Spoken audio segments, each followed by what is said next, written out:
রমজান শ্বেত ঢাল স্বরূপ হৃদয় ভরে গাও তার গান।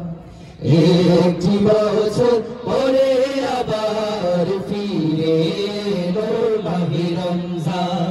সর্বস্তরের ছাত্র জনতাকে নিয়ে বাংলাদেশ ইসলামী ছাত্র শিবির বিয়ানীবাজারের উদ্যোগে সম্মিলিত ইফতার মাহফিল ও সাংস্কৃতিক অনুষ্ঠানের আয়োজন করা হয়েছে।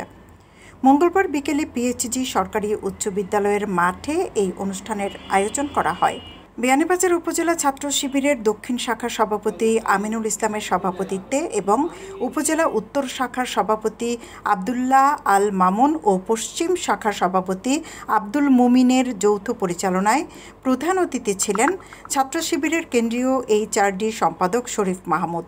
বিশেষ অতিথি ছিলেন শিবিরের সাবেক কেন্দ্রীয় আইন বিষয়ক সম্পাদক অ্যাডভোকেট রফিকুল হাসান লোদি ও সাবেক কেন্দ্রীয় ছাত্র আন্দোলন বিষয়ক সম্পাদক আরিফ হোসাইন, সিলেট জেলা শিবিরের সেক্রেটারি আবু আয়ুব মঞ্জু, অর্থ সম্পাদক রেজাউল করিম, সাবেক সভাপতি মোহাম্মদ রুকন উদ্দিন, সাবেক সাহিত্য সম্পাদক শফি আহমদ মুন্না ও মুনিবুর রহমান পাবেল এবং বিয়ানীবাজার সরকারি কলেজ শাখা শিবিরের সভাপতি ফাতেহুল ইসলাম সহ আরও অনেকে।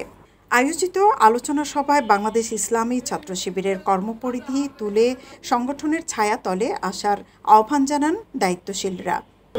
শিক্ষার্থী ভাই এবং বন্ধুগণ, আজকে যে আমরা পৃথিবীর দিকে লক্ষ্য করি, যুব সমাজের দিকে যে আমরা আজকে লক্ষ্য করে যাই, সেখানে আমরা একটা ভয়াবহ চিত্র অবলোকন করতে পারি। সেখানে আজকে যেন বাংলাদেশের যুব সমাজের দিকে, তরুণদের দিকে, শিক্ষার্থীদেরকে যে আমরা যে একটু পর্যালোচনা দেখতে পাই, সেখানে ধূমপানের যে অবস্থা, এখানে জনগণের 39% শিক্ষার্থী এবং তরুণরাই হচ্ছে ধূমপানের মধ্যে আসক্ত, 80% হচ্ছে সেখানে মাদকাসক্ত এবং শিক্ষার্থীদের মধ্য থেকে 62% হচ্ছে তারা পর্নোগ্রাফিতে আসক্ত এবং মোবাইলের মধ্যে আসক্ত।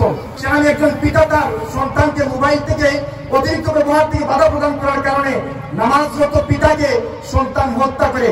প্রিয় শিক্ষার্থী ভাই এবং বন্ধুগণ, আজকে আমরা আজকের এই রমজান মাস থেকে ঠিক ইফতারের পূর্ব মুহূর্ত থেকে আমরা এখান থেকে শিক্ষা গ্রহণ করতে পারি। আমাদের এই যুব সমাজকে, আমাদের এই তরুণ সমাজদেরকে, আমাদের এই শিক্ষার্থীদেরকে যদি আজকে নৈতিকতার চরমত পতন থেকে যদি বাঁচাতে চাই, তাহলে কুরআনই হচ্ছে আমাদের মুক্তির পথ, ইসলাম হচ্ছে আমাদের মুক্তির পথ। বাংলাদেশ একটি ফ্যাসিবাদী স্বৈরাচারী জুলুমতন্ত্রের মধ্য দিয়ে বিগত 15 বছর আমরা অতিবাহিত করার পর এবারে রমজান আলহামদুলিল্লাহ এইরকম সুন্দর কালচার উপহার দেওয়ার মধ্য দিয়ে আপনারা জানেন ছাত্র শিবির ঢাকা বিশ্ববিদ্যালয়ের শাখা ঢাকা বিশ্ববিদ্যালয়ের মতো জায়গায় দাঁড়িয়ে সেখানে রমজানকে সেলিব্রেশন করে, রমজানে গণে ইফতার মাহফিল করে, ছাত্রদেরকে নিয়ে, সাধারণ ছাত্রদেরকে নিয়ে ইফতার মাহফিল প্রতিদিনের মতো আয়োজন করে অত্যন্ত সুনামের সাথে সে সমস্ত কর্মসূচি পালন করে যাচ্ছে।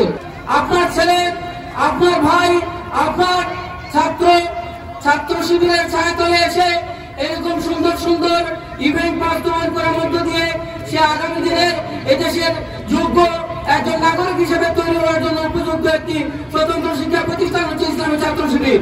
যে অগ্রণী ভূমিকা পালন করছে, সেই অগ্রণী ভূমিকা পালনে আপনারা আপনাদের ছেলে সন্তান, আত্মীয় স্বজন যারা পড়াশোনা করে কলেজ বিশ্ববিদ্যালয়ে, তাদেরকে ছাত্র শিবিরের ছায়াতলে নিবেদিত করার মাধ্যমে বাংলাদেশকে যাতে আমরা বিশ্বের দরবারে নিয়ে যেতে পারি, সেই রকম জায়গায় কন্ট্রিবিউশন রাখতে পারেন, সেই উদাত্ত আহ্বান রেখে প্রতিটি জায়গায় ছাত্র সমাজ মূলত নেতৃত্বের ভূমিকা রেখেছিল এবং সবাই আপমর জনতা এই নেতৃত্বে হাতে হাত রেখে কাঁধে কাঁধ মিলিয়ে বিজয় চিনিয়ে এনেছিল।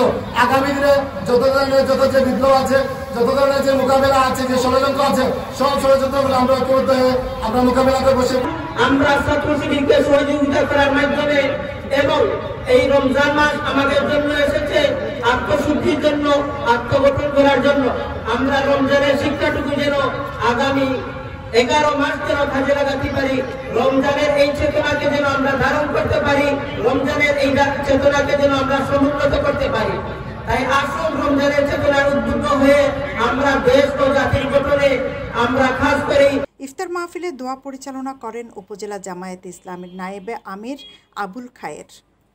সৈয়দা আখি হক, এবিটিভি।